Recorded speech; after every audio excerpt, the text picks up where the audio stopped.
Agnes, bakit ang tagal mo na naman, ha? Kanina pa ako nagugutom. Sigaw ni Vanjie sa anak niya. Ma, sandali lang po, magluluto na po ako. Mabilis na inilapag ni Agnes ang bag niya. Hindi na rin siya nag-abala pang magbihis ng uniform. Dumiretso na siya sa kusina at nagluto ng pagkain nila ng kanyang ina. Ma, nakaluto na po ako. Pwede na po tayong kumain. Tumayo na si Vanjie at pumunta ng kusina. Oh, ano pang hinihintay mo? Umupo ka na. O kung ayaw mo pang kumain, umalis ka na dyan sa harapan ko. Ayokong tinitingnan ako kapag kumakain. Mabilis naman na umalis si Agnes sa harapan ng kanyang ina dahil alam niyang magagalit na naman ito sa kanya. Pagdating sa kwarto niya, ay napahiga na lang siya sa matigas niyang kama.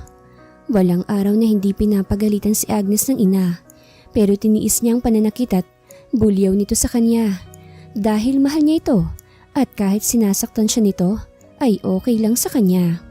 Basta makita lang niya ito araw-araw at sa kakaisip niya sa kanyang ina ay hindi na namalaya ni Agnes na nakatulog na pala siya. Agnes, anong oras ka pa babangon dyan ha? Bumangon ka na riyan para makapagluto ka na ng pagkain natin. Sigaw ni Vanjie sa labas ng pinto ng kwarto ni Agnes na siyang ikinagising ng dalaga. Opo ma, babangon na sandali lang po. Dali-dali nang nag-ayos ng sarili si Agnes. Saka siya lumabas ng kwarto niya at dumiretso na siya sa kusina para magluto. Mabilis na nagsaing siya ng kanin. Napapabuntong hininga pa siya nang makitang wala na pala silang bigas para sa hapunan. Ma, wala na tayong bigas para mamayang gabi. Mahina niyang sabi sa kanyang ina. O edi maghanap ka ng ibili natin ng pagkain dahil wala rin akong pera dito. Natalo ko kahapon sa Tong Eats kaya naubos yung puhunan ko. Ma naman, nakakailan ka na bang? At anong karapatan mo para pangaralan ako? Ha? Alam mo bang ikaw ang malas sa buhay ko? Kaya ako nagkakaganito dahil sa'yo. Dahil malas ka. Sigaw ni Vanjie sa anak niya kaya napaiyak na naman si Agnes. Huwag na wag mo akong iiyakan ha dahil hindi ako maaawa sa'yo. Galit na sabi ni Vanjie. Saka siya iniwan sa kusina. Kaya imbis na kumain, hindi na lang kumain si Agnes. Niligpit na lang niya ang kanin at ang ulam nila na sardinas. Saka siya nagbihis at umalis na dahil malilate na siya. Hoy Day, kanina pa ako naghihintay sa'yo. Ba't ngayon ka lang? Tanong kaagad ni Rina sa kaibigan niya. Si mama kasi. O ano, pinagalitan ka na naman ng airmats mo. Bakit ka ba kasi nagtitiis sa kanya kahit sinasaktan ka naman niya? Siya na lang naiwan sa akin, Rina. Nag-iisa na lang siya kaya hindi ko siya magawang iwan kahit binubugbog niya ako. Okay lang sa akin. Basta kasama ko lang siya palagi. Mahinang sabi ni Agnes. Naiiling naman na nakatingin sa kanya ang kaibigan niya. Day, hindi naman porket mahal mong nanay mo, papayag ka nang saktan ka niya. Alam mo bang maaari nang makulong ang magulang ngayon sa pananakit ng anak? Lalo pat ikaw ang bumubuhay sa kanya. Sabi ng kaibigan ni Agnes. Hindi ko gagawin yan, Rin. Mahal kong ina ko. At kahit balibalik ta rin pang mundo, nanay ko pa rin naman siya. Malay mo, darating ang panahon na magbabago na siya. Ewan ko lang, Daya. Pero sa tingin ko, hindi na magbabago yung ina mo. Pero pinagdadasal ko pa rin ang pagbabago niya. Ay, oo na. Ikaw na si dakilang anak na handang magtiis sa pananakit ng kanyang ina. Bilib na talaga ako sa'yo. Alika na nga, ilang minutes na lang mag-uumpisa ng klase. Sabay nang naglakad ang magkaibigan papasok sa classroom nila at hinihintay na lang ang kanilang guro. Day, wala ka bang alam na trabaho na pwede kong mapag-extrahan? Kailangan ko kasi ng income para may pangbaon ako tsaka pambili ng bigas at nang may ibibigay na rin ako kay mama. Ano? Paano ka ba magtatrabaho nag-aaral ka pa? Pag may free time ako, Day, saka ako papasok sa trabaho. Kailangan ko lang talaga ng pang-extra income. O sige, tatanungin ko si mama kung may bakante pa rin sa pinagtatrabahuhan niyang restaurant. Kahit dishwasher, okay lang ba sa'yo? Kahit ano, Day, okay lang sa akin. Basta mayroon lang. O sige, pag may bakante, sabihan kita agad ha. Maraming salamat, Day. Asus, wala yun. Basta ikaw, walang problema. Nakangiting sabi ni Rina. Pagsapit ng hapon, ay sabay nang umuwi ang magkaibigan at naghiwalay na lang ng daan pagkarating sa barangay nila. Pagdating ni Agnes sa bahay nila ay wala pang kanyang ina kaya mabilis na nagbihis siya para makapagluto ng hapunan nilang dalawa. "Agnes, nasan ka?" Dinig ni Agnes na tawag ng kanyang ina. "Ma, nandito na ho ako." Dali-dali siyang lumabas ng kwarto niya at pinuntahan ng kanyang ina. "Ma, magluluto pa po ako." "Wag ka na magluto, may dala akong ulam. Pasalamat ka't nanalo ko ng tong eats. Ngayon kumain ka na dyan dahil busog na ako. Gusto ko na lang matulog." Iniwan na si Agnes ng kanyang ina. Nakahinga naman siya ng maluwag dahil hindi ito lasing at hindi ito ginabi ng uwi. Kaya nagsaing na lang siya ng para sa kanya at kumain na siya ng mag-isa. Kinabukasan, maaga ulit siyang bumangon para magluto ng umagahan nila. Mahirap para kay Agnes ang kalagayan niya, pero pilit niyang kinakaya dahil mahal niya ang kanyang ina. "Agnes, nasan ka ba?" Tawag ng ina ni Agnes sa kanya, pero wala hanggang sa nag-alas 8 na ng gabi. "Salamat sa paghatid, Day ah. Dito ka na lang, wag ka na pumasok. Baka galit na naman ngayon si Mama, madamay ka pa." "Sigurado ka bang ayaw mo nang magpasama sa akin?" "Wag na, Day. Sige na, papasok na ako." Tumango na lang si Rina at umalis na ito. Pumasok na rin si Agnes sa loob. "At bakit ngayon ka lang, ha?" Galit na bulyaw ng kanyang ina. "Ma, pasensya ka na, may ginawa pa kasi kaming project sa bahay ng kaibigan ko. Kaya ako ginabi." Paliwanag ni Agnes sa kanyang ina. "At sa tingin mo ba maniniwala ako sa'yo, ha? Lumalandi ka na, bata-bata mo pa, pero naglalandi ka na. Alika nga rito." "Aray ko, ma, masakit. Talagang masasaktan ka sa akin kung hindi ka magtitino." "Ma, totoo pong sinasabi ko. Gumawa lang kami ng project ng mga kaibigan ko." Napaluhod na si Agnes nang hawakan ng malakas ng kanyang ina ang buhok niya at pinagsasampal siya nito. "Ayan, sa susunod na gagabihin ka pa ng uwi, hindi lang yan ang aabutin mo sa akin." Galit na sabi ni Ruby sa anak niya. "Bakit niyo ho ba ako ginaganito? Alam ko po na galit kayo sa akin pero hindi ko naman po kasalanan na namatay si tatay. Wala po akong kasalanan. Anak niyo ho ba talaga ako? Dahil sa trato niyo sa akin? Parang hindi eh." Umiiyak na ani ni Agnes sa kanyang ina. Binitawan si Agnes ng kanyang ina at iniwan siya sa sala. Napahagulgol na lang si Agnes ng iyak nang umalis na ang kanyang ina. Hindi niya maintindihan kung bakit ganun ang trato ng kanyang ina sa kanya. Parang hindi siya nito tunay na anak. "Ano? Nagawa sa'yo yan ng nanay mo? Day, hindi ba naaawa ang nanay mo sa'yo?" Umiiyak si Agnes sa harapan ni Rina. Napaiyak na rin ang kaibigan niya na niyakap siya nito. Nagdaan pa ang mga araw. Hindi pa rin nagkikibuan si Agnes sa kanyang ina. Kaya siya na ang nagkusang lumapit rito. "Ma," mahina niyang tawag sa kanyang ina. "Anong kailangan mo? Kung may sasabihin ka, sabihin mo na." Sa inyo na po to. Nakabili na po ako ng bigas at ulam natin. Kaya itabi niyo na ho yan." "Saan ka galing yan?" Wala pa rin kay Agnes ang tingin ng kanyang ina. "Nag-sideline po ako bilang dishwasher dun sa pinagtatrabahuhan ng nanay ni Rina. At ito na po yung sahod ko." "Mabuti naman kung ganon." Nasa malayo pa rin ang tingin ni Ruby. Tungkol po pala dun sa nangyari nung nakaraang araw. Umalis ka na." Tumayo na si Ruby at iniwan si Agnes na nakatayo lang habang kinakausap siya. Hanggang buntong hininga na lang nagagawa ni Agnes dahil umiiwas na sa kanyang ina. Simula nang tanungin niya kung anak ba talaga siya nito. Ganun na lang ang kanyang ina sa kanya. Hindi na siya sinasaktan nito at bihira na rin itong nagtotong eats. "Day, malapit ka nang graduate sa high school ah. Anong plano mo ngayon?"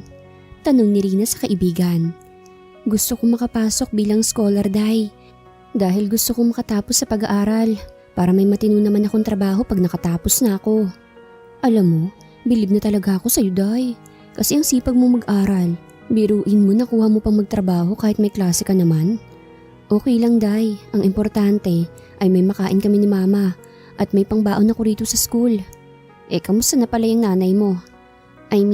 Kamusta na kayo ni Aling Ruby?" Hindi niya pa rin ako kinikibo kapag hindi ko siya kinakausap.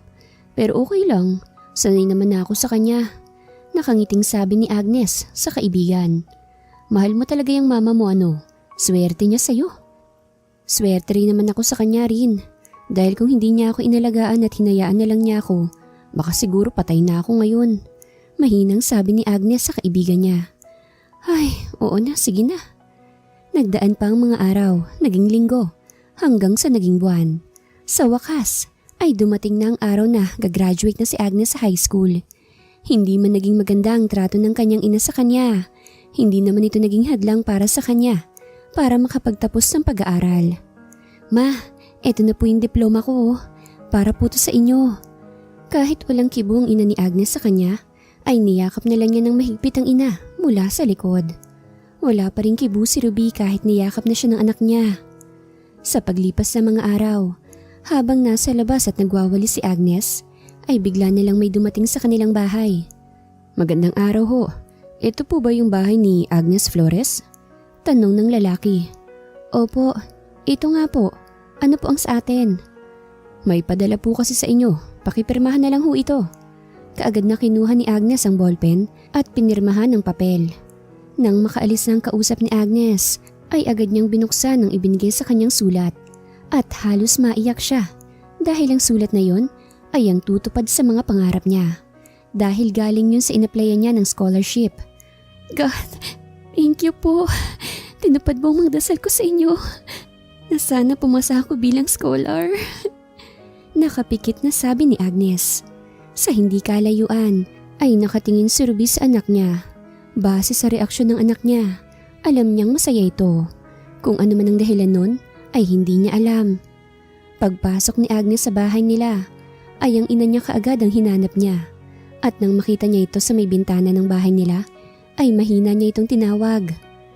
Ma, may sasabihin sana ako sa iyo. Mahina niyang ani sa ina. Nakapasa na po ako sa inaplayan kong scholarship, ma. At sa Maynila na po ako mag-aaral ng kolehiyo. Agad na patingin si Ruby sa kanyang anak dahil sa sinabi nito. Ano naman ngayon? Maiwan na po muna kita. Huwag po kayong mag-alala. Kahit naman po mag-aaral ako ay hahanap pa rin ako ng trabaho doon para may maipadala ko sa'yo. Mahina pa rin sabi ni Agnes. Wala pa rin kibo si Ruby na tumingin lang sa anak niya. Kailan ang alis mo? Sa susunod na linggo na po, ma. Bumalik na ang tingin ni Ruby sa labas ng bahay at tinalikuran na si Agnes. Mabilis lang na lumipas ang araw. Nakahanda ng mga dadalhin ni Agnes. Mabigat sa loob niya na iwan ng ina. Pero wala siyang magagawa dahil kailangan niyang mag-aral para sa kinabukasan niya at ng kanyang ina. Ma, mag-iingat po kayo rito ha. Palaging tatawag po ako sa inyo pag may free time ako. Inilapag ni Agnes ang bitbit niyang bag at niyakap niyang ina ng mahigpit. Mamimiss po kita, ma. Malakas na buntong hininga ang pinakawalan ni Ruby. Mag-iingat ka rin doon. Salitang nagpaluha kay Agnes. Ma, patawad kung nasaktan man kita, anak. Alam kong nasasaktan ka na sa mga ginagawa ko. Pero ni minsan ay hindi mo naisipang lumayo sa akin dahil sa pananakit ko sa'yo. Hindi ko lang talaga matanggap na wala nang iyong ama. Alam ko naman na ginusto niyang iligtas ka, kaya siyang nasawi. Mahal kita, Agnes, at totoong anak kita. Dahil sa akin ka nang galing. Patawarin mo sana si Mama. Napahagulgol na si Agnes dahil sa sinabi ng kanyang ina. Hindi niya akalain na darating ang panahon na sasabihin yun ng kanyang ina sa kanya. Mahal na mahal din kita, Ma. Umiiyak na sabi ni Agnes sa ina. Bago ko pala makalimutan, baka makatulong to sa'yo doon. Nagtataka naman si Agnes kung anong laman ng bag na hawak ng kanyang ina. Ano po to? Nang buksan ni Agnes ang bag, ay halos lumuwa ang mata niya dahil sa nakita. Ma, saan galing yan? Ba't ang dami niyan? Nagtatakang tanong ni Agnes sa kanyang ina. Sa'yo galing yan. Lahat ng pera na ibinibigay mo sa akin ay inipon ko para sa'yo. Napatakip na lang si Agnes sa bibig niya dahil sa sinabi ng ina. Hindi kasi niya akalain na ang pera na akala niya isinusugal ng kanyang ina ay inipon lang pala nito. Ma, wag nang marami pang tanong. Tanggapin mo yan dahil nilalaan ko talaga yan para sa'yo. Ma, hindi ko po kukunin yan. Libre naman po ako doon at wala naman po akong babayaran. Kaya hindi ko matatanggap yan, ma. Sa inyo na po yan. At habang wala po ako rito, itayo mo po yan ng maliit na negosyo para may mapagkakakitaan ka. Pangako babalik ako rito na tapos na ako sa pag-aaral ko. Pangako ni Agnes sa kanyang ina. Kumaway na lang si Agnes sa kanyang ina habang papalayo ang sinasakyan niya. Pagdating niya sa Maynila ay nakaredy ng apartment kung saan siya titira. Kaagad naman niyang hinanap ang may-ari at tinanong dito kung saan ang magiging kwarto niya. Hindi lang kasi siyang nandoon, may mga kasama rin siya doon na tulad niya ay mga estudyante rin. Hindi naging madali para kay Agnes ang pagtira sa Maynila, lalo pat wala siyang kakilala ron. Hindi kasi pumasa sa scholarship si Rina, kaya hindi niya ito kasama. Bagong tirahan, bagong kakilala, bagong kaibigan. Nahihirapan man siyang mag-adjust ay nagawa naman niya na pakisamahan ang mga kasama niya sa naturang apartment. Uy, kailangan ko ng part-time job para may maipadala ko kay nanay. Ako na lang kasing inaasahan nun eh. Kahit janitress lang, basta marangal lang na trabaho, okay lang sa akin. Sabi ni Mika na bagong kaibigan din ni Agnes. Uy, ano yan? Pasalin naman ako dyan. Wala akong pili sa trabaho. Pangdagdag lang sa allowance ko. Sabat ni Agnes sa usapan nila Mika at Nicole. Alam niyo tamang-tama dahil naghahanap ng bagong janitor at janitress ang kumpanya na pinagtatrabahuhan ni Papa. Kung gusto niyo talaga, sasabihin ko kay Daddy na kayo na lang ipapasok niya. Basta siguraduhin niyo lang na hindi makakaapekto sa pag-aaral yung trabaho niyo ha. Walang problema, salamat Nicole ha. Saka papasok lang naman kami kapag walang pasok. Pangdagdag lang talaga sa allowance ko. May mga personal na kinakailangan din kasi kung kailangan kong mabili. Tulad na lang ng shampoo, lotion at iba pa. Sabi ni Agnes, no problem. Sa kabilang banda naman ay dumagundong ang boses ni Allen sa loob ng kanyang opisina dahil sa palpak na trabaho ng isa sa kanyang empleyado. You're fired. Get out of my office now. Galit na sigaw ni Allen. Sir, maawa na po kayo. Uulitin ko na lang po yan. Huwag niyo lang po akong alisin sa trabaho ko, sir. Ako na lang pong inaasahan ng magulang ko, sir. Please. Pagmamakaawa ng empleyado niya at umiiyak pa ito sa harapan niya. Damn. Okay. But pag naulit pa ito, wala ka ng another chance. Understand? Yes, sir. Thank you po talaga, sir. Get out. Mabilis na lumabas ang empleyado ni Allen na hindi na lumingon pa dahil sa takot nito sa kanya. Si Allen Montreal ay isang binatang businessman. Walang babae ang nangangahas na makipaglapit sa kanya dahil pihikan nito sa babae. Maraming modelo at sikat din sa larangan ng business o anak ng mga kasosyo niya. Pero sadyang wala siyang type sa mga ito. Nabansagan na siya dating bakla dahil sa isang babae na hindi niya ginalaw kahit magkasama na sila sa iisang kama. Pero kalaunan ay nawala din ang usap-usapan tungkol sa kanya dahil sa ginawa niyang pamamahiya rito. Bakit bang init na naman ang ulo mo? Ano bang nangyari? Hindi ka ganyan pag walang dahilan. Tanong ng pinsan niyang si Jonas. Si tita na naman ba? Bakit ba kasi ayaw mo kay Rin? Mabait naman yun. Anak mayaman pa. I don't care. Okay, bar na lang tayo. I have a lot of work here, cuz. So what? May bukas pa naman. Pamimilit ni Jonas. I'm sorry, ikaw na lang muna. No, kailangan sumama ka para lumamig yung ulo mo. Baka mamaya makasisante ka pa ng mga empleyado mo. Ano naman, marami pa namang naghahanap dyan ng trabaho na pwede kong kuhanin. Madaling makakita, pero mahirap makahanap ng mapagkakatiwalaan mo, Kas. Kaya kung ako sa'yo, let's go. Putol ni Allen sa sasabihin pa sana ng pinsan niya. Kaya naiiling na lang na sumunod si Jonas sa pinsan niya nang lumabas ng opisina. Sa VIP tayo, marami silang bago ngayon. Baka gusto mo? No, wine lang sa akin. Tanggi ni Allen sa pinsan niya. Okay, kung yan ang gusto mo.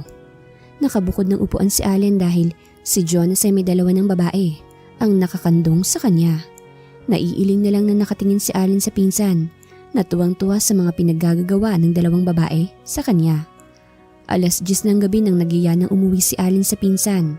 Gusto pa man ni Jonas na magtagal doon ay wala na siyang magagawa dahil nauna nang lumabas sa kanya si Allen at sumunod na lang siya rito. Kas, ang aga pa. Tsaka hindi ka man lang kumuha ng babae na pwedeng mag-aliw sa'yo, sabi ni Jonas. Hindi galing sa bar ang babae na gugustuhin ko. Seryosong sabi ni Allen. Hindi ko naman sinabing gustuhin. Ang sinabi ko, pwedeng mag-aliw lang sa'yo. Hindi na nakinig pa si Allen sa pinsan at pumasok na kaagad siya sa kanyang sasakyan. Kinabukasan, maagang pumasok si Allen sa kumpanya dahil marami pa rin siyang tatapusin. Pero nasa pintuan pa lang siya ay pansinan niya ang taong nagmamap sa sahig. "Who are you?" Seryosong boses ni Allen ang nagpaangat ng ulo ni Agnes, dahilan para magtagpo ang mga tingin nila. Nakatitig lang sila sa isa't isa, si Allen at si Agnes, hanggang si Agnes na mismo ang unang nagbawi ng tingin. Ako po pala si Agnes, bagong janitress po ninyo." Magalang na sagot ni Agnes. Napatitig naman mula paa hanggang mukha ni Agnes si Allen. Okay, yun lang ang sinabi at iniwan na niya ang dalaga. Sino kaya yun? Nakakatakot ang titig niya at para na niya akong huhubaran sa pamamagitan lang ng titig niya. Pero in fairness, ang gwapo. Charot lang, kinikilig na sabi ni Agnes sa sarili niya.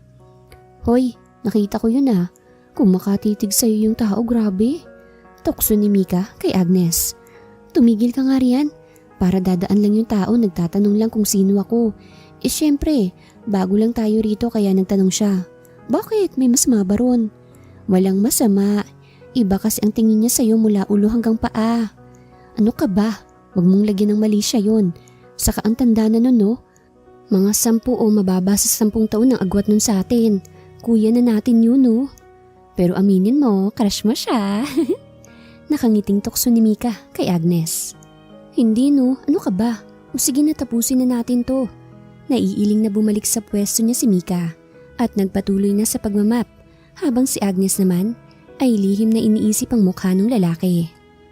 Who's this new janitress in my company, Nessa? Tanong ni Allen sa sekretarya niya. Sa pagkakaalam ko sir, nagtatrabaho lang po sila pansamantala. Wala pa po kasi tayong new janitor at janitress. Mga student po sila ng kolehiyo, sir. Yung dalawa po ay nag-aaral pa po sila sa isang sikat na university dito sa Maynila. At si Mr. Edward ang nagpapasok sa kanila. Paliwanag ng sekretarya ni Allen sa kanya. Okay, pwede ka nang lumabas. Napasandal si Allen sa upuan niya habang iniisip ang magandang mukha ng dalaga na nadaanan niya kanina malapit sa may lobby ng kumpanya. Interesting. Mahinang ani ni Allen. Si Agnes ang klase ng babae na kahit walang makeup ay lumalabas ang natural na ganda. At isa sa nagbibigay sa kanya ng ganda ay ang kanyang hanggang bewang na buhok. Matapos ang trabaho nila Agnes ay nagyaya na si Mika na kumain muna. Maaga kasi silang umalis kaya hanggang kape lang sila. Sa loob ng opisina ni Allen ay pabalik-balik na naiisip niya ang babae sa may lobby at para masalayan nitong muli ay nagpa siya itong lumabas muna sa opisina niya. Parang timang lang si Allen na nakatayo sa may lobby at nasa labas ang tingin na animoy may inaabangan. Damn, why am I doing this? Reklamo niya sa kanyang sarili. Oh son, hi! You're so sweet. Si Rain bang hinihintay mo? Hi Allen, sinama ako ni tita dito dahil sabi ko namimiss na kita. Maarting sabi ni Rain sa binata. Kung hindi si Rain ang inaabangan mo, sino bang inaabangan mo rito? Nothing mom. Umalis na si Allen habang nakasunod naman sa kanya si Rain at ang inang si Lydia. Wow, ang ganda talaga dito sa opisina mo. Parang gusto ko rito araw-araw Okay naman 'di ba tita? Wala namang magagalit? Yes of course iha. Sino namang magagalit Alam naman nating walang ibang babae si Allen. Nakangiting sabi ni Lydia sa dalaga. Binabaliwala ni Allen ang sinabi ng dalaga dahil na kay Agnes pa rin ang isip niya. Nang umuwi ng dalawang babae ay saka palang kinuha ni Allen ang cellphone at tinawagan ng private investigator niya. Yes sir, may ipag-uutos po ba kayo? Sagot sa kabilang linya. Gusto kong kunin mo lahat ng impormasyon tungkol sa taong to at bukas kailangan may balita ka na sa akin. Areglado po sir. Binabana ni Allen ang tawag at ipinasa sa private investigator niya ang tungkol kay Agnes. Uwi na tayo Mick, tapos na rin naman tayo Kailan daw ba yung sahod natin dito? Sabi ng daddy ni Nicole kinsenas pa raw, yun daw ang sahuran dito Ano, okay lang ba sa'yo? Okay lang, at least may aasahan akong sahod. Kahit onti lang yan okay na yan. Umuwi na nga ang dalawa. Lingid sa kaalaman nila ay may nakasunod na pala sa kanila. Sa nagdaang mga araw ay naging busy si Agnes at ang mga kasama niya dahil sa sunod-sunod ang activity nila sa kanilang school, kaya hindi rin sila nakapasok sa trabaho. Sir, tomorrow ay meron tayong meeting sa Montreal University. Nagpadala po sila ng message, sabi ng sekretary ni Allen. Okay, makakalabas ka na. Paglabas ng sekretary ni Allen ay bumalik na siya sa pag-review sa mga papel na hawak niya. Bago niya yun pirmahan. Mabilis lang na lumipas ang oras. Gabi na. Nakauwi na rin ang mga empleyado ni Allen. Maliban lang sa kanya. Marami pa kasi siyang pipirmahan kaya hindi pa muna siya umuwi. Kinabukasan ay maaga pa rin siyang gumising. Nakangiti habang inaayos niya ang kanyang necktie. Habang nakaharap siya sa salamin. You're really like your father, son. You're so handsome. Nakangiting puri ng ina ni Allen sa kanya nang pumasok na ito sa kwarto niya. I'm so sorry kung pumasok na ako. Hindi na ako kumatok. Nakabukas kasi ang pinto ng kwarto mo. It's okay, Mom. Thank you. May lakad ka ba? Pormang-porma ka. Yeah, I have a meeting with all the teachers in Montreal University. Oh, really? Pwedeng sumama? Matagal na akong hindi nakakapunta sa university na itinayo ng daddy mo. Why not, Mom? But please, don't tell Rain na sasama ka sa akin. Okay, son, no problem. Pagsang-ayon ng kanyang ina sa gusto niya. Matapos magbihis ni Lydia, ay sumunod na siya sa anak niya sa labas. Mabilis na sumakay siya sa kotse niya at sumunod na rin siya kay Allen. Ano naman kung pupunta? Hindi naman tayo kasama sa pupuntahan yan, sabi ni Agnes. Pero ang sabi kasi, narinig ko lang, ang gwapo daw nung may-ari nitong university. Kinikilig na sabi ni Nicole. Tumigil nga kayo, as if naman na mapapansin kayo nun, sabi rin ni Mika. Wala naman tayong klase. Pwede naman siguro tayong maglakad-lakad, di ba? Sabi ni Agnes sa mga kaibigan niya. O sige, Nis, maglibot-libot na lang muna tayo. Total wala naman tayong ginagawa. Pagsang-ayon ni Mika sa sinabi niya. Kayo, Nick? Tanong ni Agnes. Hindi na muna kami sasama dahil gusto kong makita kung gaano nga ba kagwapo yung maaring nitong school. Nakangiting sabi ng kaibigan. Okay, tayo na, Mick. Lumabas na ng classroom ang dalawa. Nagpalingali nga si Agnes sa paligid dahil hindi niya talaga akalain na makakapasok siya sa ganun kagandang paaralan. Sobrang mahal kasi ng tuition doon, kaya kung hindi siya pumasa sa pagiging scholar, ay talagang hindi siya makakapunta sa university na yun. Aray ko po! Daing ni Agnes nang may mabangga siya at napaupo pa siya sa semento dahil nawalan kaagad siya ng balance. I'm sorry. Yun lang ang narinig ni Agnes na sabi ng isang lalaki na nakabangga pala sa kanya.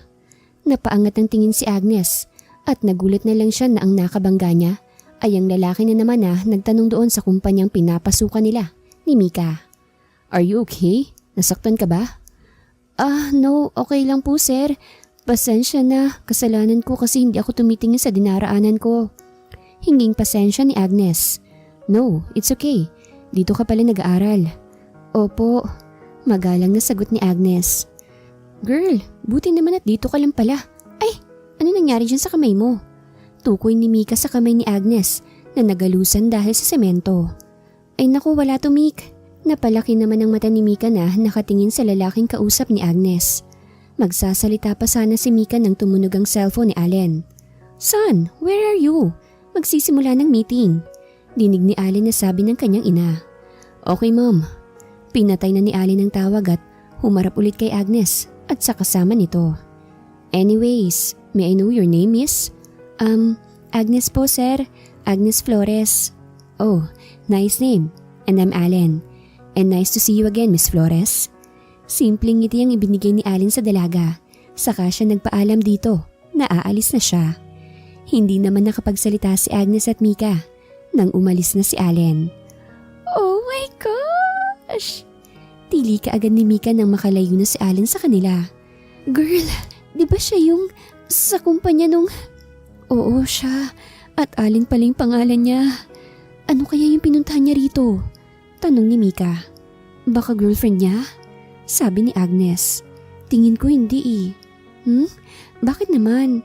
Basta tayo na, maglibot pa tayo. Yaya ni Mika kaya umalis na sila. Matapos ang meeting ni Allen sa mga teachers at principal sa university, ay mabilis na umalis na siya at hinanap si Agnes pero wala doon ang hinahanap niya. Hindi alam ni Allen pero bigla na lang siyang naging interesado sa babae, lalo na nang malaman niya ang totoong pagkatao nito. "Hi Agnes," bati ng isang kaklase ni Agnes sa kanila. Ay, nahihiya niyang bati rito. "Saan ang punta niyo? Pwedeng sumama?" "Hindi, kaya kung pwede umalis ka sa dadaanan namin." Si Mika nang sumagot. "Hey, hindi ikaw ang kinakausap ko, kaya kung pwede manahimik ka. Nananakit ako ng babae pag hindi ako nakapagtimpi." "Talaga? Eh di wow, sikat ka na kung ganun." Sandali, huwag nga kayong mag-away. Nakakahiya sa mga nakakarinig." Awat ni Agnes sa dalawa. Ito kasing kasama mo, Nes eh. Ikaw lang naman ang kailangan ko." Sabi pa ng lalaki. "Pasensya ka na ha, pero ano ba kasing kailangan mo sa akin?" Mahinahon na tanong ni Agnes sa lalaki. "Gusto ko lang sanang manligaw sa'yo. Wala ka namang boyfriend, di ba? Wala rin naman akong girlfriend." Sabi pa nito. I'm sorry pero kasi ano, Nes?" "Because she has a boyfriend and I'm her boyfriend. So don't you try to flirt with her. Dahil ayokong pinapakialaman ng pagmamay-ari ko." Sabay hapit ni Allen sa bewang ni Agnes, kaya napasandal ang dalaga sa lalaki. Naamoy niya tuloy ang mabangong amoy nito. Nakanganga lang si Mika habang ang lalaking kausap ni Agnes ay napaatras din. I'm sorry Mr. Montreal, I didn't know na boyfriend ka pala ni Agnes. Ang akala ko wala siyang boyfriend. Ang swerte mo, Nes ha. Para ka nang nanalo sa loto dahil nagustuhan ka niya." Nakangiti pero hindi umabot sa tenga ng lalaki ang ngiti niya. "Once again, I'm so sorry Mr. Montreal." Umalis na ang lalaki habang si Agnes ay hawak pa rin siya ni Allen sa bewang niya. Sir, baka pwede mo na akong bitawan. Nakakahiya.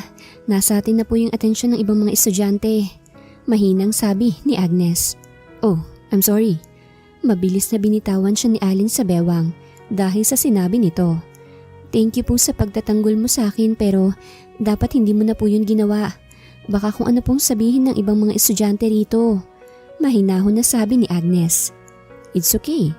Saka pwede naman nating totohanin kung gusto mo." Nakangiting sabi ni Allen. Kaagad na namula si Agnes dahil sa sinabi ng lalaki sa kanya. Habang si Mika ay todo na ang kilig sa dalawang tao na nasa harapan niya. "Naku sir, hindi po. Sige po, aalis na po kami. Salamat po ulit." Hinila na ni Agnes si Mika at hindi na nilingon pa si Allen. Nakangiti naman na sinundan ni Allen ang tingin ng dalawang babae. Napapalayo na sa kanya. "She's really beautiful, lalo na pag malapit siya. I mark you, Miss Flores. I'll make you mine, whether you like it or not." Nakangiting sabi ni Allen sa sarili niya. Ay! Kinikilig pa rin si Mika kahit nasa apartment na sila dahil hindi niya makalimutan ang ginawa ni Allen kanina sa university. "Tumahimik ka na nga, Mika. Nakakahiya sa mga kasama natin. Baka kung ano pang sabihin nila." Saway ni Agnes sa kaibigan. "O bakit? Totoo naman, di ba? Pinagtanggol ka niya sa kaklase nating siraulo at inangkin ka pa niyang girlfriend.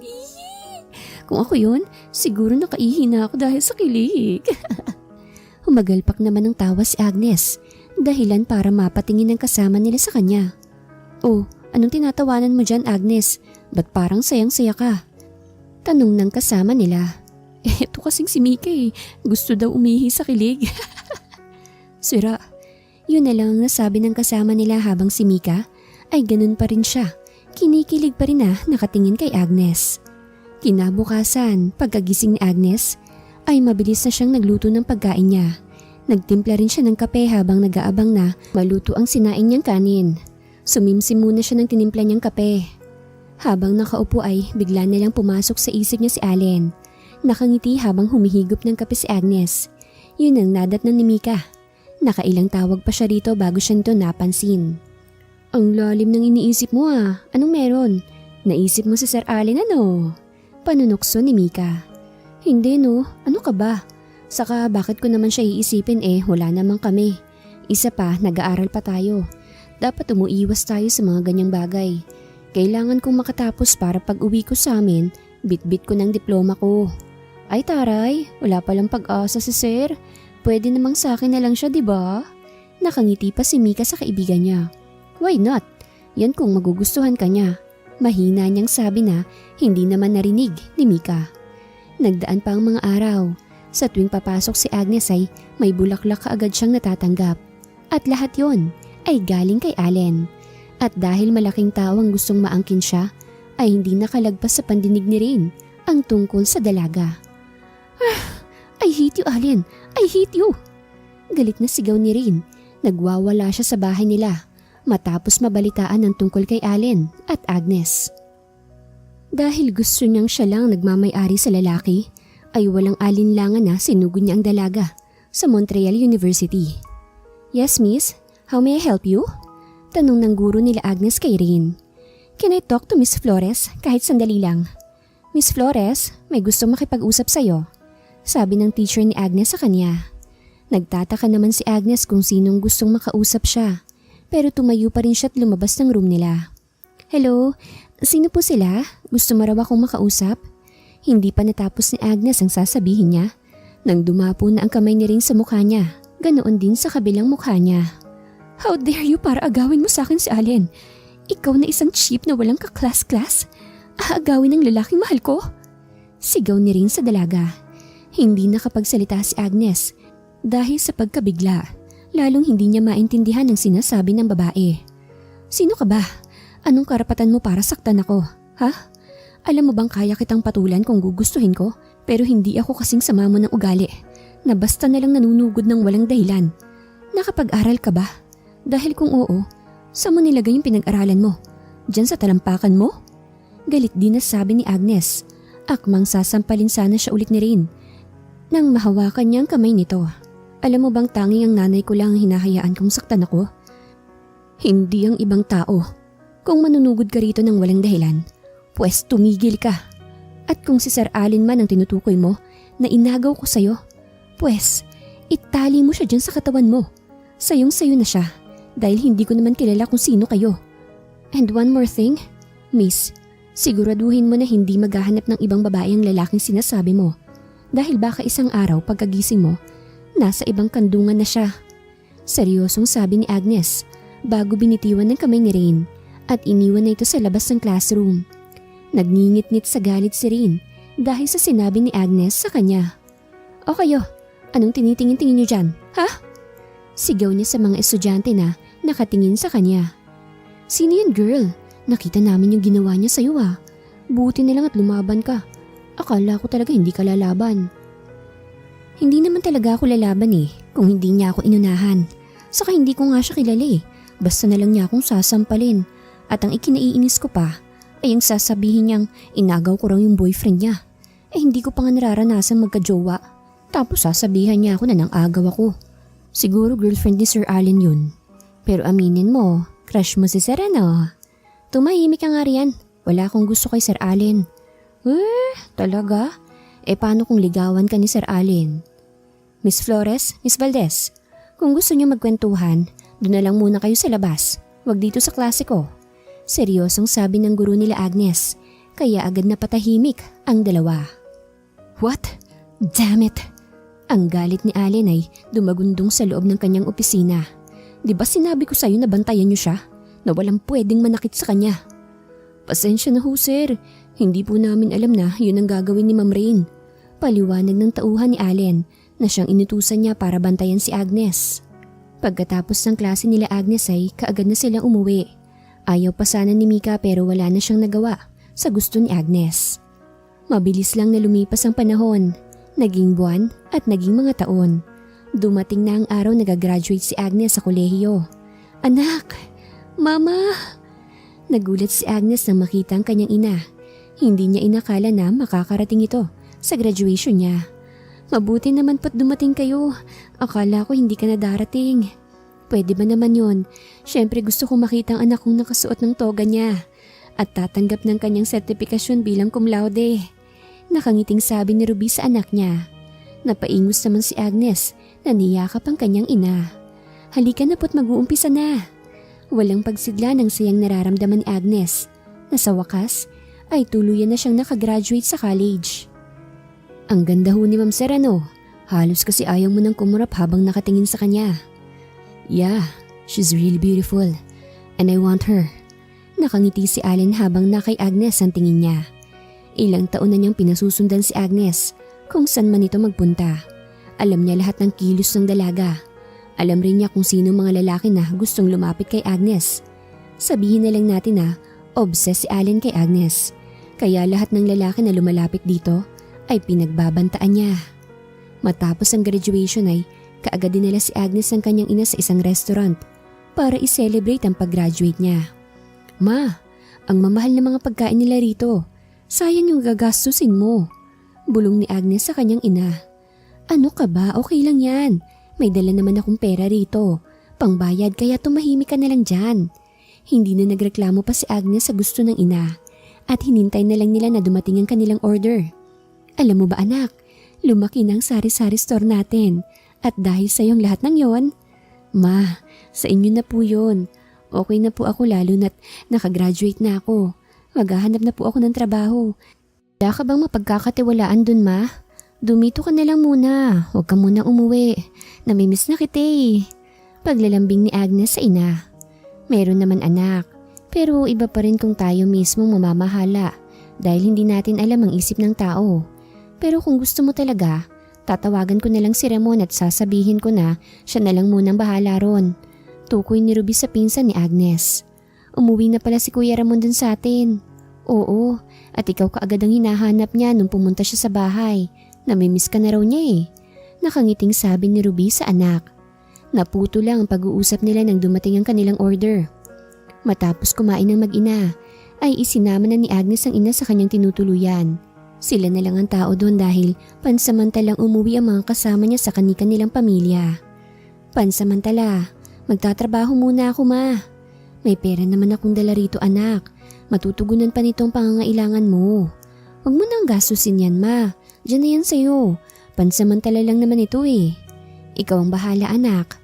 Tipid na sagot ng kanyang ina. Nakahiga sa isang kamang mag-ina habang nakayakap naman si Agnes sa kanyang ina.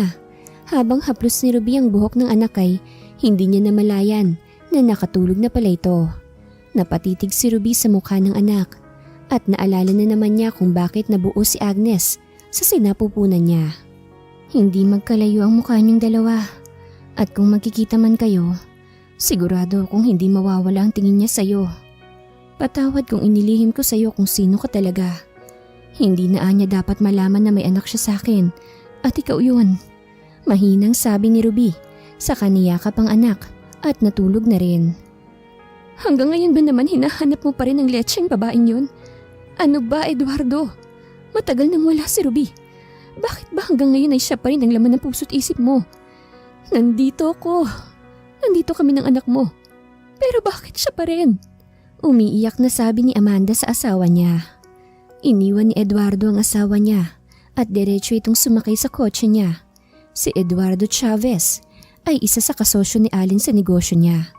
At dahil magkaibigan ng daddy ni Allen na Train, ay palagi rin nagkikita ang dalawa. Kaya nga gustong gusto ni Rain si Allen dahil bata pa lang ito ay marunong na itong magpatakbo ng negosyo. Dati pang gusto ni Rain si Allen pero sadyang mailap sa kanyang lalaki dahil palagi itong lumalayo sa kanya. Kahit na anong gawin niya ay hindi niya kayang akitin ang binata. Kaya nga ito galit na galit kay Agnes dahil wala pang ang ginagawa ang babae ay kaagad nang naging mabait si Allen dito. Nagdaan pa ang mga araw. Nakailang apply na ng trabaho si Agnes pero walang tumatanggap sa kanya.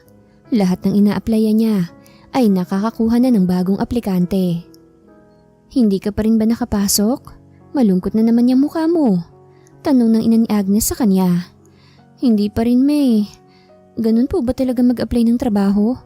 Lahat ng pinuntahan ko, may nakuha na raw sila. Huwag kang mawala ng pag-asa anak. Makakahanap ka rin ng mapapasukan mo. Mahinahon na sabi ni Ruby sa anak niya. Are you sure na hindi siya tinanggap ng mga ina-applyan niya? Yes sir, 100%. Hindi siya tinatanggap ng mga ina-applyan niya. Good, makakaalis ka na. Okay po sir. Umalis na ang tauhan ni Allen habang siya'y napapangiti na lang na nakaupo sa upuan niya. Finally, mapapalapit ka na rin sa akin Miss Flores. I know na magagalit ka kung malaman mo na akong nagpapaharang para hindi ka tanggapin. Pero sorry pero ayokong malayo ka sa akin.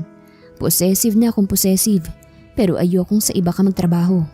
Mahinang ani ni Allen sa sarili niya habang nakasandal siya sa upuan niya. Bakit ba kasi ayaw mo dun sa kumpanya ni Sir Allen mag-apply? Tsak naman akong tatanggapin ka ron. Seryosong sabi ni Nicole. Ayoko nga ron, baka nandun na naman yung siraulo niyang girlfriend. Girl, matagal na yun no. Malay mo hiwalay na sila ng babae na yun. At saka buti hindi na nagpakita sa'yo si Sir Allen mula nung masampal mo siya. Huwag mo na nga ipaalala sa akin yun dahil kapag naiisip ko yun, mas lalong binabalikan ako ng hiya. Hindi ko naman kasi alam na siya pala yung may-ari ng university kung saan ako scholar. At buti na lang hindi ka niya tinanggal. Dahil kung oo, hindi ka na sana nakagraduate ngayon. Kaya nga eh. At dahil walang ibang choice si Agnes, kinabukasan ay nagpasya siyang mag-apply na lang sa kahit na anong trabaho sa kumpanya ng pagmamay-ari ni Allen. Good morning miss. Andyan ba si Sir Allen? Tanong ni Agnes sa sekretarya ni Allen. May appointment ka ba kay Sir Miss? Wala. Papasukin mo na siya miss dahil kanina pa siya hinihintay ni Mr. Montreal. Pero may kausap pa kasi si Mr. CEO. Magalang na sagot ng sekretarya ni Allen. Don't worry, papatapos na rin naman sila kaya okay lang. Sige miss, pwede ka nang pumasok. Sabi ng sekretarya ni Allen. Tumango lang si Agnes sa babae at pumunta na siya sa pinto. Kinatok niya muna ito bago pumasok. Ang dalawang tao na nag-uusap sa loob ng opisina ay natuon kay Agnes ang tingin nang makapasok siya. Walang nagsasalita sa kanilang tatlo. Nakatingin lang sila sa isa't isa. Tinabla na naman ng hiya si Agnes kaya mabilis siyang nag-iwas ng tingin.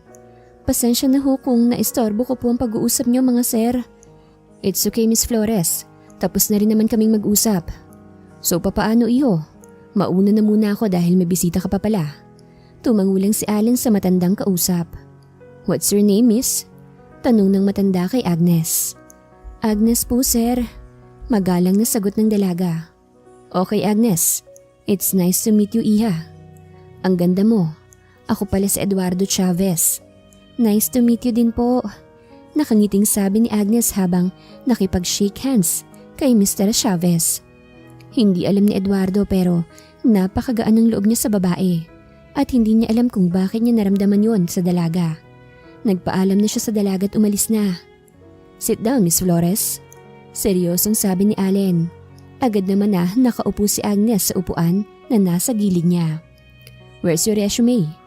Kaagad na ibinigay ni Agnes ang resume niya kay Allen habang tinitingnan naman ito ni Allen. Okay, you're hired. Sabi pa nito. Po, are you deaf? No po. Tarantang sabi ni Agnes. Good.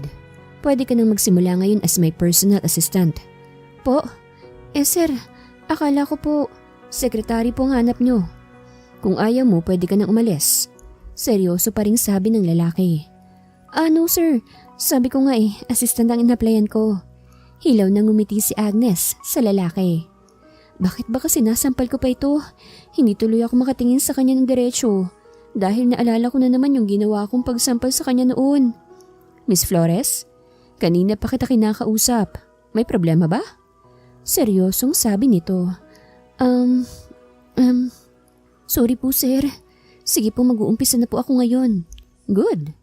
Pinapasok ni Allen ang sekretarya niya at pinaturuan si Agnes sa dapat nitong gawin. Alam niyang wala pa itong karanasan kaya ang sekretarya niya muna ang nagturo sa dalaga. Matapos turuan si Agnes ang sekretarya ni Allen, ay kaagad na siyang kumilos. Coffee po sir. Mahinang ani ni Agnes habang dala ang isang tasa ng kape. Thank you. Pasalamat ni Allen sa dalaga. Inilapag ni Agnes ang dalang kape sa mesa ni Allen, saka siya bumalik sa ginagawa niya. Nagdaan pa ang mga araw. Naging maayos naman ang trato ni Allen kay Agnes. Hindi na rin siya naninigaw ng empleyado niya na ipinagtataka ng mga ito. Sigurado ka ba dito sa information mong ito? Sigurado po sir. Magalang na sagot ng lalaki. Gosh, I didn't know na may anak pala ako sa kanya. Pero bakit hindi niya sinabi? Bakit nilihim niya na nagkaanak kami? May kinalaman na naman kaya dito si Amanda? Kailangan kong malaman ng totoo. Hindi ako mapakali hanggat hindi ko malalaman ng totoo. Mariing sabi ni Eduardo sa sarili niya.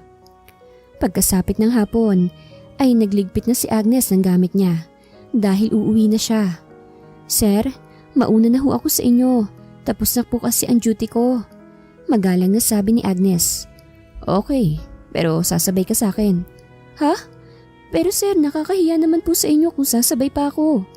No buts, Miss Flores. Sasabay ka na sa akin. Walang nagawa si Agnes kung hindi ang sumabay kay Allen. Sir, bakit po tayo dito huminto? May bibilhin lang ako, dito ka lang. Bumaba na si Allen, habang si Agnes ay nakatingin lang sa amo niyang namimili ng mga bulaklak. Sabi ko na nga ba't may girlfriend na ito eh. Ikaw naman kasi pakipot ka pa. Ayan tuloy, inggit ka no? Sabi pa ng kabilang bahagi ng isip ni Agnes. Sira, hindi no? Asus, akala mo naman hindi ko alam na may pagtingin ka rin kay sir noon pa. Pero ayaw mo lang bitawan ng pride mo.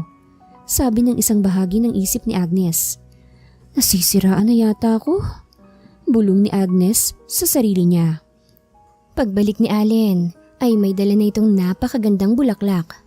Flowers for you. Nakatulala si Agnes na nakatingin sa bulaklak na hawak ni Allen. Para sa akin po. Yeah, para yan sa'yo. Tanggapin mo na. Mabilis naman na kinuha ni Agnes ang bulaklak na ibinibigay sa kanya. Salamat po. Nahihiyang sabi ni Agnes pero sa loob-loob niya ay gusto na niyang magwala dahil sa kilig. Do you like it? Oo naman po. Sobrang ganda. Nakangiting ani ni Agnes. A beautiful woman like you deserves a beautiful flower. Bakit po pala binigyan niyo ako ng ganitong bulaklak, sir? Because you're special. Alam mong noon pa kita gusto, right? At hindi nawawala yun. Seryosong sabi ni Allen. At alam mo bang mas lalo pa akong humanga sa'yo nang sampalin mo ko sa harap mismo ng mga kasama mong estudyante? Agad na bumalik kay Agnes ang ginawa niya kay Allen noon. Tungkol po pala dun, sir. Patawad po kung nagawa ko yun sa'yo. Nahihiyang ani ni Agnes. It's okay. Pasensya na kung binigla kita noon. As I said before, mahal kita. Until now, mahal pa rin kita. Diretsyong sabi ni Allen. Hindi alam ni Agnes kung nanliligaw na ba sa kanya ang amo niya. Sir kasi. Tama ang nasa isip mo, Miss Flores. Nanliligaw nga ako sa'yo. Napalaki naman ang mata ni Agnes nang marinig ang sinabi nito kung paano nitong nalaman ang nasa isip niya. But don't worry. Hindi naman kita pipilitin na sagutin ako kagad. Handa naman akong maghintay. And I'm sorry kung hindi ako marunong magpakilig ng babae. Basta ang alam ko lang, matagal na kitang gusto at mahal na mahal kita. Seryosong sabi ni Allen. Sa kanya in-start ang sasakyan at nagpatuloy na silang umuwi. Hindi na nagtaka pa si Agnes kung bakit alam ni Allen kung saan siya nakatira. Ang pinagtataka niya ay kung kaninong sasakyan ang nasa tapat ng apartment kung saan siya nakatira. May bisita kaya yata. Mahinang ani ni Allen sa dalaga. Wala naman akong inaasahan na bisita. Kung meron man, walang sasakyan dahil wala naman akong mga kaibigan na mayayaman. Sagot ni Agnes kay Allen. Mabilis na bumaba siya sa kotse ni Allen at nagmamadaling pumunta sa may pinto para sana kumatok. Pero nang marinig niyang may nag-uusap sa loob, ay nabitin sa ere ang kamay niya. Nahawakan sana ang doorknob. Wala kang karapatan na magpakilala sa kanya. Dahil nasa sinapupunan ko pa lang siya, iniwan mo na siya. Galit na sabi ng ina ni Agnes sa kausap niya. Hindi ko kayo iniwan. Hindi kita iniwan. Ikaw ang nang-iwan sa akin. Nag-iwan ka pa nga ng sulat, hindi ba? Na ayaw mo na sa akin dahil may iba ka ng mahal. Anong pinagsasasabi mo? Wala akong iniwan na sulat sa'yo. At lalong-lalong hindi ko yan gagawin. Bakit pa ako mag-iiwan ng sulat kung gusto naman pala kitang iwan? Ang alam ko ay ikakasal ka na. Kaya nakipaghiwalay ka sa akin sa pamamagitan ng sulat. Kaya kung pwede umalis ka na dahil wala kang karapatan sa anak ko. Ma, anong walang karapatan sa anak mo? Ang boses ni Agnes ang nagpalingon sa dalawa. Agnes anak, magpapaliwanag ako. Tarantang sabi ni Ruby. Ano pa bang hindi ko nalalaman, ma? Ano pa bang mga tinatago mo sa akin? Ba't hindi mo na ngayon sabihin ang totoo? At ikaw, Mr. Chavez, anong meron sa inyo ni Mama na hindi ko alam? Ha? Umiiyak na sabi ni Agnes. Agnes anak, patawad kung hindi ko sinabi sa iyo ang totoo. Ayaw ko lang na masaktan ka pag nalaman mo na ang totoo. Pero sinaktan mo na ako, ma. Physically at emotionally. Ginawa mo sa akin parehas yun. Anak, patawad pero sa Eduardo ang tunay mong ama, hindi ang namatay mong tatay. Umiiyak na sabi ni Ruby. Parang binagsakan ng langit at lupa si Agnes nang malaman niya ang totoo. Pero bakit hindi mo sinabi sa akin ang totoo? Bakit ngayon pa? Agnes, sandali! Tawag ni Ruby sa anak niya, pero hindi na ito nakinig pa sa kanya. Ako na hong bahalang sumunod sa kanya, sabi ni Allen na nakasunod pala kay Agnes sa loob. Malayo nang narating ni Agnes nang maabutan siya ni Allen. Gerin, seryosong sabi ni Allen, nakaagad namang sinunod ng dalaga. Saan mo gustong pumunta? Kahit saan mo gusto. Mahinang sabi ni Agnes. Ikaw ang may kasalanan ng lahat ng to. Kung hindi dahil sa'yo, hindi aalis ang anak ko. Galit na sabi ni Ruby kay Eduardo. Napahilamos naman si Eduardo sa mukha niya dahil hindi niya alam ang gagawin. Halos magdamag na hindi makontak ni Ruby ang anak niya at magdamag din siyang walang tulog dahil sa pag-aalala kay Agnes kung saan na ba ito napunta. Ayokong umuwi. Dito na lang muna ako, please. Pagmamakaawa ni Agnes kay Allen. Umupo si Allen sa tapat ni Agnes at kinausap ito. Alam mong mahal kita, pero hindi mo lang alam ang mga pinagagawa ko para mapalapit ka lang sa akin. Pero hindi ko naman kayang samantalahin ang kahinaan mo. Mahal na mahal kita, pero hindi kita kukonsintihin kung ano man ang gusto mo. Hayaan mo munang magpaliwanag ang nanay mo bago ka magalit sa kanya. Kailangan, alam mo kung anong dahilan kung bakit niya inilihim sa iyo ang totoo. Mahinahon na sabi ni Allen. Hindi nakapagsalita si Agnes. Saka pa lang siya tinabla ng hiya nang ma-realize ang ginawa niya. Habang sa bahay ng mga Chavez ay nagsisigawan ng mag-asawa dahil sa galit na galit si Eduardo. Walang hiya ka, Amanda. Wala kang karapatan na pigilan ako sa anumang gusto kong gawin dahil nag-iisang anak ko lang si Agnes. At alam natin pareho na hindi ko anak si Rain dahil anak mo siya sa ibang lalaki. Galit na sabi ni Eduardo na ikinagulat ni Amanda. Paano mong nalaman? Sino nagsabi sa'yo niyan? Nauutal na tanong ni Amanda sa asawa niya. I have my own ways, Amanda. Alam ko na ginamit mong anak mo para lang magkahiwalay kami ni Ruby noon. At mag-impake ka na dahil aalis na kayo ng anak mo rito sa mansyon ko. Eduardo, hindi mo pwedeng gawin sa amin to. Please naman. Mahal na mahal kita. Hindi ko makakaya kung mawawala ka sa akin. Umiiyak na sabi ni Amanda. I'm so sorry. Pero makakaalis na kayo rito. Iniwan ni Eduardo ang asawa niya at umalis na ulit siya. Samantalang sa apartment ni Agnes ay niyakap at humingi siya ng sorry sa kanyang ina na kaagad namang pinatawad ni Ruby. Wala kang kasalanan, anak. Kasalanan to ng iyong ama. Pero pwede ko ba siyang makausap, ma? Alam mo na rin naman ang totoo. Ano pa bang dahilan para pigilan kita?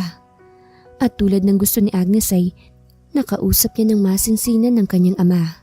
Nagkapatawaran at sa wakas ay matatawag na talaga siyang pamilya dahil may ama at ina na siya. Ma'am, saan na tayo ngayon?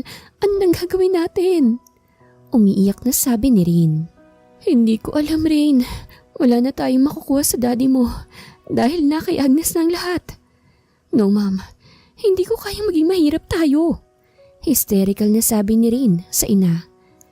Ano pa nga bang magagawa natin? Wala na tayong pera. Balik na sabi ni Amanda sa anak niya. Maraming salamat, anak. Hindi ko alam na mayayakap at makikilala ko pa ang totoo kong anak. Nakangiting ani ni Eduardo sa anak niya. Hindi ko rin naman po alam na may iba pa pala akong ama. Mahinang ani ni Agnes. Sa paglipas sa mga araw ay tuluyan nang tumira si Agnes sa bahay ng kanyang ama, kung saan ay sa kanya nakapangalan. Hindi lubos akalain ni Agnes na titira siya sa ganun kalaking bahay o mansyon. Kung ano man ang meron dito, lahat ay sayo. Dahil ikaw lang ang nag-iisang eredera ng pamilyang to. Nakangiting sabi ni Eduardo sa anak niya. At dahil si Agnes na ang tagapagmana ng mga Chavez, ay ipinakilala na rin siya sa mga kasosyo ni Eduardo sa negosyo. Kasama ng pumunta doon, si Allen. "Hi Tito Eduardo, hindi ko alam na may ganito ka pala kagandang anak." Nakangiting sabi ng anak ng kasosyo ni Eduardo na si Cheese Suarez. "Of course, iho. Saan pa ba naman magmamahal ng anak ko? Hindi ba, iha?" Tipid na ngumiti si Agnes sa ama, maging sa lalaki na kausap nila. "Hi Miss Chavez, nice to meet you." Nakipagkamay pa ito kay Agnes na tinanggap naman kaagad ng dalaga. Dinala ni Cheese sa labi niyang kamay ni Agnes na ikinahiya nito. Sa hindi kalayuan ay gustong magalit ni Allen dahil ayaw niyang may ibang humahawak sa pagmamay-ari niya. Pero wala siyang magawa. Ayaw naman niyang ipakita sa ibang pagiging possessive niya. "Dad, restroom muna ako ah. Mr. Suarez, maiwan na muna kita." Paalam ni Agnes na tinanguan naman ng binata. Nakahinga naman ng maluwag si Agnes nang makaihi na siya. Kanina pa kasi siya ihing-ihi at nang matapos na siyang umihi ay lumabas na ulit siya. "Can I talk to you?" Agad na pahawak sa kanyang dibdib si Agnes nang magsalita si Allen sa gilid ng pinto. Nakasandal ito doon habang nasa bulsa ang dalawang kamay niya. "Allen, anong ginagawa mo rito? Ginulat mo naman ako." Nauutal na sabi ni Agnes pero hindi siya pinansin ni Allen. Nakatitig lang ito sa kanya. Saka ito nauna ng maglakad at sumunod naman si Agnes rito. "May problema ba? Ano bang pag-uusapan natin?" Mahinang ani ni Agnes sa binata. Humarap si Allen sa dalaga. Dahilan para muntik nang maglapat ang labi nilang dalawa. Nakatitig lang sila sa isa't isa. Nag-uusap ang mga mata nila at hindi nila namalayan na tuluyan na palang naglapat ang labi nilang dalawa. Halik na puno ng pagmamahal at pag-iingat. Hindi na napigilan pa ni Agnes ang nararamdaman niya. Tuluyan na nga siyang nagpaubaya sa halik na iginagawad ni Allen sa kanya. Nakakawit ng dalawang kamay ni Agnes sa leeg ni Allen habang nakahawak naman sa bewang niya ang isang kamay ni Allen para hindi siya ma-out of balance dahil sa suot niyang heels. Isang tikim ang nagpahinto sa halikan ng dalawa. Mabilis na kumalas si Agnes kay Allen habang nahihiya naman siyang nakatingin sa kanyang ama. "Ang bilis mo talagang kumilos, Mr. Montreal." Nakangiting sabi ni Eduardo kay Allen. "Ayoko lang po nang may ibang umaaligid sa kanya, Mr. Chavez. Alam mong matagal ko nang gusto si Agnes. At alam mo na ang aangkin kong akin ay akin lamang." "Oh, possessive. Bakit? Sinagot ka na ba niya? Ang alam ko hindi pa kayo official. Am I right?" "No, but today, Agnes is officially mine. Right, baby?" Lingon ni Allen sa dalaga, sabay hapit sa bewang niya. Dahilan para mapakapit sa kanya ang dalaga. Nahihiya namang tumango si Agnes habang nakatingin sa ama niya. "Dad." "It's okay, iha. Alam ko naman na mahal mo rin ang possessive CEO ng Montreal Company. At kung saan ka sasaya, masaya rin ako para sa'yo." "Thank you, Dad." Nakangiting ani ni Agnes sa ama niya. Iniwan na sila nito. Habang sila ay kitang-kita sa mga mata nila ang saya. Kinagabihan ay niyaya ni Allen ng date ang dalaga. Kaagad din namang umuo ang dalaga. Romantic ang first date ng dalawa. Isang mesa, dalawang upuan, may mga candlelight at may bulaklak na para kay Agnes. Meron ding mga pagkain at lahat yun ay paborito ng dalaga. "Paano mong nalaman na paborito ko mga pagkain na ito?" Nagtatakang tanong ni Agnes sa lalaki. "Lahat ng tungkol sa iyo alam ko, baby. Maging ang favorite colors mo na underwear ay alam ko." Nakangiting ani ni Allen. "Ano?" "Yup, ganyan ako kabaliw sa iyo, Miss Flores. Ganyan kita kamahal na kahit yung mga maliliit na bagay na gusto mo at ayaw mo ay inaalam ko." "Salamat sa pagmamahal mo sa akin, Allen. Hindi ko alam kung paano mo ako nagustuhan at kung bakit unang kita ko pa lang sa'yo dati. Crush na talaga kita." Pag-amin ni Agnes sa lalaki. "Pero akala ko kasi hindi mo ako magugustuhan kaya dumistansya ako sa'yo. Saka hindi ko naman alam na ikaw pala yung may-ari ng university na yon. Nakakatawa, no? Pero wala na akong magawa dahil tulad mo mahal din kita. Nag-umpisa lang ako sa crush hanggang sa nahulog na ako sa'yo. Hindi rin ako marunong magpakilig, katulad mo. Basta ang alam ko lang, mahal din kita. Pag-amin ni Agnes. Ngumiti ng matamis si Allen dahil yun lang ang hinihintay niyang sabihin ng babae sa kanya. Ang aminin din ito na mahal din siya ni Agnes. Lumuhod si Allen sa harapan ni Agnes, kasabay ng pagpapatugtog ng paborito niyang music, ang pagpapropose ni Allen sa kanya. Allen? Ano to? Kinakabahang tanong ni Agnes sa binata. I want you as my wife. I want you para maging ina of my future kids. I want you in my life, Miss Agnes Flores Chavez. Will you marry me? Sabay bukas ni Allen sa box na hawak niya. Napatakip sa kanyang bibig si Agnes habang tumango kay Allen. Oo naman, I will marry you. Dahil kailangan din kita sa buhay ko. Sagot ni Agnes sa lalaki.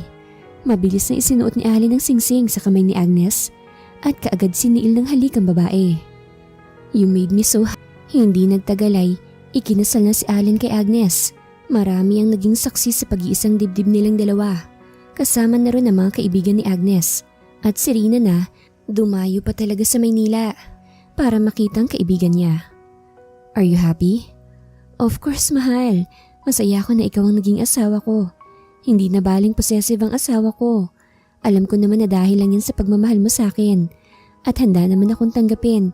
Kahit na ano at sino ka pa. Wala na akong ibang mamahalin pa kung hindi ikaw at ikaw lang. Nakangiting sabi ni Agnes sa asawa. Hindi man puno ng kilig at sayang naging relasyon ni Allen at Agnes. Pinaparamdam naman nila kung gaano nila kamahal ang isa't isa. Ang magulang din ni Agnes ay hindi man nagkabalikan. Naging magkaibigan naman sila na handang gabayan ng mag-asawa upang maging matatag ang binuo nilang masayang pamilya. Wakas.